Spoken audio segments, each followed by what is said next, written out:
நாளைக்கான வீடியோ தாங்க வந்திருக்கு. வீடியோ வந்து சூப்பராக இருந்துச்சு அப்படின்னு தாங்க சொல்லணும். அதாவது பார்த்துக்கிட்டோம்னா, நம்ம ஆட் ஷூட் பண்ணுறதுக்கு வந்து ஹீரோயினை வந்து நம்ம இவங்கள வந்து ஒத்துக்கிற வச்சுட்டாங்க அப்படி தாங்க சொல்லணும். வீராவை கடைசி நேரத்தில் வந்து ஹீரோ வந்து கிடைக்கல. கடைசியில் பார்த்தா மாறனையே வந்து ஹீரோவை போடுறாங்க அப்படி தாங்க சொல்லணும். எபிசோடு வந்து இன்ட்ரெஸ்ட்டாக இருந்துச்சு அப்படி தாங்க சொல்லணும். அதெல்லாம் பார்க்குறதுக்கு நம்ம சேனலை மட்டும் மறக்காமல் லைக் அண்ட் சப்ஸ்கிரைப் மட்டும் பண்ணிடுங்க.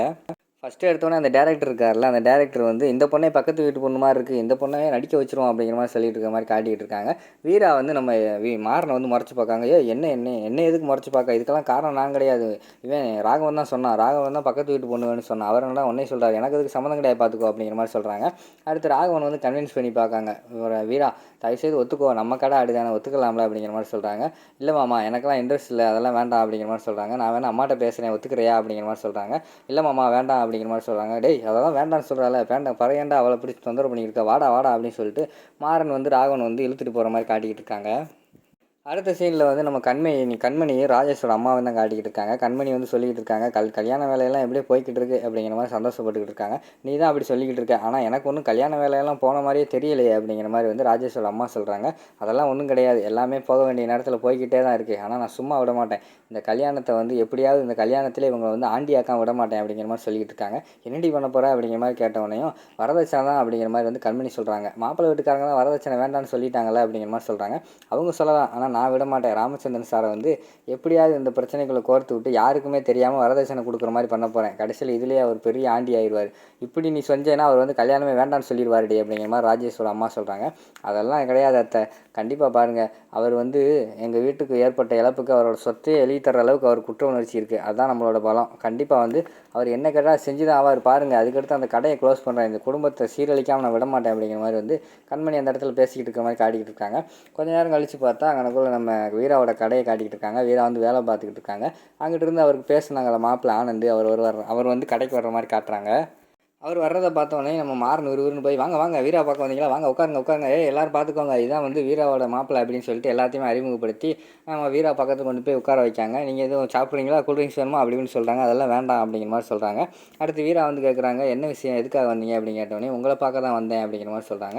ஏன் ஆஃபீஸெல்லாம் போகலையா அப்படிங்கிற மாதிரி கேட்டோடனே உங்களை பார்க்குறதுக்காக வந்து நான் ஆஃபீஸ்க்கெல்லாம் லீவ் போட்டேன் அப்படிங்கிற மாதிரி வந்து அவர் சொல்கிற மாதிரி காட்டிக்கிட்டு இருக்காங்க.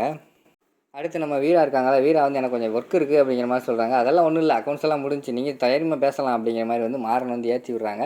இவன் வேறு தொந்தரவு பண்ணுறானே அப்படின்னு சொல்லிட்டு சரி வாங்க அப்படின்னு சொல்லிட்டு அந்த இடத்துலேருந்து கையை பிடிச்சி கூட்டு போகிற மாதிரி காட்டுறாங்க. அங்கிட்டு நின்று தனியாக பேசிக்கிட்டு இருக்காங்க. இப்படியெல்லாம் என்னை பார்க்க வரதுக்காகலாம் லீவ் போட வேண்டாம், இங்கே வந்து கடையில் வச்சு பேசுகிறதுக்கு வந்து ஒரு மாதிரி கூச்சமாக இருக்குது, அதனால் வந்து நம்ம இன்னொரு நாள் வெளியில் மீட் பண்ணலாம் அப்படிங்கிற மாதிரி பேசிக்கிட்டு இருக்காங்க. அதெல்லாம் அங்கிட்டு மாறன் நின்று ஒட்டு கேட்டுக்கிட்டு இருக்க மாதிரி காட்டிக்கிட்டு இருக்காங்க. உடனே அப்படியாங்க சரிங்க, நீங்கள் வேணால் வேலையை பாருங்கள், நான் வேணால் கிளம்புறேன் அப்படின்னு சொல்லிட்டு ஆனந்த் வந்து கிளம்பிடுறாரு. அடுத்து வந்து நம்ம இவர் இருக்கார்ல, நம்ம மாறன்கிட்ட வந்து வீரா வந்து சொல்கிறாங்க, எதுக்கு இந்த பொழப்பு, ஏன் இப்படி ஒட்டு கேட்குற அப்படிங்கிற மாதிரி சொல்கிறாங்க. கேட்டால் நானே சொல்ல போகிறேன் என்ன பேசணுன்ட்டு அப்படிங்கிற மாதிரி சொல்கிறாங்க. யார் சொன்னால், அதெல்லாம் எனக்கு ஒன்றும் தேவையில்ல அப்படிங்கிற மாதிரி சொல்லிட்டு அந்த இடத்துல வந்து மாறன் போயிடுறாங்க. அதுக்கடுத்து பக்கத்தில் இன்னொரு அக்கா வந்து நம்ம வீரா கிட்ட சொல்கிறாங்க, அக்கா நீங்கள் கொடுத்து வச்சவங்க உங்கள் ஹஸ்பண்டு உங்களை வந்து பார்க்குறதுக்காக லீவெல்லாம் போட்டிருக்காரு, ஆனால் என் ஹஸ்பண்ட் நான் கோயிலுக்கு கூட்டு போக சொன்னால் கூட லீவ் இல்லைன்னு சொல்கிறாரு அப்படிங்கிற மாதிரி சொல்கிறாங்க. மாறன் அதுக்கடுத்து வீரா வந்து நினச்சி பார்க்காங்க, மாறன் வந்து அவங்கள ஒரு நாள் ஃபுல்லாக வந்து வெளியில் அவுட்டிங் கூட்டு போனாங்களா, அதெல்லாம் நினச்சி பார்க்குற மாதிரி காட்டிக்கிட்டு இருக்காங்க. அடுத்த சீனில் வந்து கண்மணி வந்து வீராவை பார்க்க வர்ற மாதிரி காட்டுறாங்க. வா கண்மணி எதுக்கு வந்த அப்படிங்கிற மாதிரி கேட்டோன்னே, என்னது எதுக்கு வந்தியா, என்னம்மா அவள் எப்படி கேட்குறா அப்படிங்கிற மாதிரி சொன்னோடனே நம்ம வீரா வந்து நோஸ் கட் பண்ணி விட்டுறாங்க. இல்லை நீ காரணம் இல்லாமலாம் இப்போ வரமாட்டே, ஏதாவது காரணம் இருந்தால் தானே அந்த வீட்டுக்கு வர அப்படிங்கிற மாதிரி சொல்கிறாங்க. என்னடி நான் சும்மா தாண்டி பார்க்க வந்தேன், நீ ஏதோ ஆடில் நடிக்க போகிறேன்னு சொன்னாங்க, அதான் கேட்டு போகலான்னு வந்தேன் அப்படிங்கிற மாதிரி சொல்கிறாங்க. நான் நடிக்க போகிறேன்னு யார் சொன்னா, என்கிட்ட கேட்டாங்க, நானும் ஓகே சொல்லலை அப்படிங்கிற மாதிரி சொல்கிறாங்க. ஏன்டி இப்படி சொல்கிறேன், நம்ம கடை ஆடுதான் அடி நடிடி அப்படிங்கிற மாதிரி சொல்கிறாங்க. அதெல்லாம் ஒன்றும் வேண்டாம், நான் நடிக்க மாட்டேன் அப்படிங்கிற மாதிரி வீரா சொல்கிறாங்க. என்னம்மா இவ இப்படி பண்ணிக்கிட்டு இருக்கா, நம்ம கடைக்கு இவ பண்ணால் வேறு யாருமா பண்ணுவா அப்படிங்கிற மாதிரி வந்து நம்ம கண்மணி வந்து அவங்க அம்மா கிட்ட சொல்கிறாங்க. உடனே அவங்க அம்மாவும் கொஞ்சம் நடின்னு சொல்லிட்டு இருக்காங்க. அதெல்லாம் ஒன்றும் வேண்டாம் அப்படிங்கிற மாதிரி சொல்கிறாங்க. அவங்க பேச்சையே கேட்காம விறுவிறுன்னு பார்த்துட்டு அம்மா கண்மணி வீரா வந்து ஒத்துக்கிட்டா வாமா அப்படின்னு சொல்லிட்டு போயிடுறாங்க. நான் எப்படி ஒத்துக்கிட்டேன் அப்படிங்கிற மாதிரி சொல்கிறாங்க. அவ்வளோதான் நீ ஒத்துக்கிட்டேன், நான் அங்கெல்லாம் சொல்லிட்டேன், நீ ஒத்துக்கிட்டேன்னு சொல்லிட்டு அவ்வளோதான் அப்படிங்கிற மாதிரி சொல்லிட்டு அவங்க வந்து இவங்க ராகவன் கிட்ட வந்து சொல்லிடுறாங்க. அதாவது வீரா வந்து நடிக்கிறதுக்கு ஒத்துக்கிட்டா அப்படிங்கிற மாதிரி சொல்லிடுறாங்க. அடுத்த சீனில் மறுநாள் காலையில் வந்து மாறன் வந்து காலையில் 8 மணிக்கே கிளம்பி போகிற மாதிரி காட்டிக்கிட்டு இருக்காங்க வேலைக்கு. என்னடா 8 மணிக்கே கிளம்பிட்டேன் அப்படிங்கிற மாதிரி வள்ளி கேட்குறாங்க. ஆமாத்த வேலைக்கு போகிறேன் அப்படிங்கிற மாதிரி சொன்னோன்னே, என்னடா இப்போல்லாம் கடையே கதின்னு கிடக்குற, காலையில் சீக்கிரமாகவே போயிடுற அப்படிங்கிற மாதிரி கேட்காங்க. ஆமாம் அங்கே போனால் தானே அவளை பார்க்க முடியும் அப்படின்னு சொல்லிட்டு அவர் மனசுக்குள்ளேயே வீரா பற்றி நினைக்கிற மாதிரி காட்டுறாங்க. உடனே சொல்கிறா அந்த பிள்ளைகிட்ட சரி உங்கள் லவ் என்னாச்சு, அந்த பிள்ளைகிட்டலாம் பேசுனியா அப்படிங்கிற மாதிரி கேட்காங்க. அந்த பிள்ளைக்கு தான் நிச்சயம் முடிஞ்சிச்சுல அப்படிங்கிற மாதிரி வந்து நம்ம மாறன் சொல்கிறாங்க. நிச்சயம் முடிஞ்சா என்னடா இன்னும் கல்யாணம் முடியல, அந்த பையனுக்கு முன்னாடி நீ தானே அந்த பிள்ளைகிட்ட வந்து லவ் சொல்லியிருக்க, நீ போய் முயற்சி செய்ய, கண்டிப்பாக உனக்கு ஒத்துக்குருவாடா அப்படிங்கிற மாதிரி சொல்கிறாங்க. என்னை இப்படி உசுப்பேத்தி நீ தான் அத்தை கெடுக்கிற அப்படிங்கிற மாதிரி வந்து அவர் சொல்கிற மாதிரி காட்டிக்கிட்டு இருக்காங்க.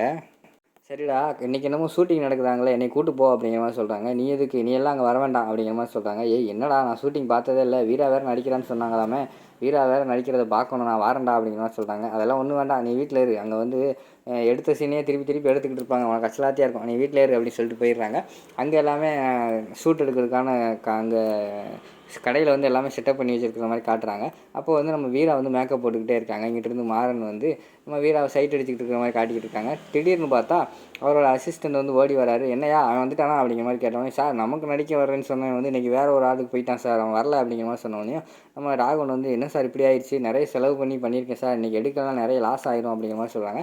நீங்கள் ஒன்றும் கவலைப்படாதீங்க, நமக்கு தெரிஞ்ச பையனை வச்சு எடுத்துருவோம், யாரை வச்சு எடுக்கலாம் அப்படி சொல்லிட்டு நேற்று உங்கள் தம்பி ஒருத்தன் வந்தால மாறன், அவனே நல்ல பக்கத்து வீட்டு பையன் மாதிரி தான், அவனை கூட்டுவாங்க, அவனை வச்சு எடுத்துருவோம் அப்படிங்கிற மாதிரி சொல்கிறாங்க. சார் அவன் ஓகே சொல்ல மாட்டான் சார் அப்படிங்கிற மாதிரி சொல்கிறாங்க. ஏங்க நமக்கு தான் தேவை, அவனை எப்படியா கன்வின்ஸ் பண்ணி ஓகே சொல்ல வைங்க அப்படிங்கிற மாதிரி வந்து அந்த டேரக்டர் சொல்கிற மாதிரி காட்டிக்கிட்டு இருக்காங்க. அதோட பார்த்தீங்கன்னா இந்த எபிசோட் வந்து முடிச்சிடுறாங்க.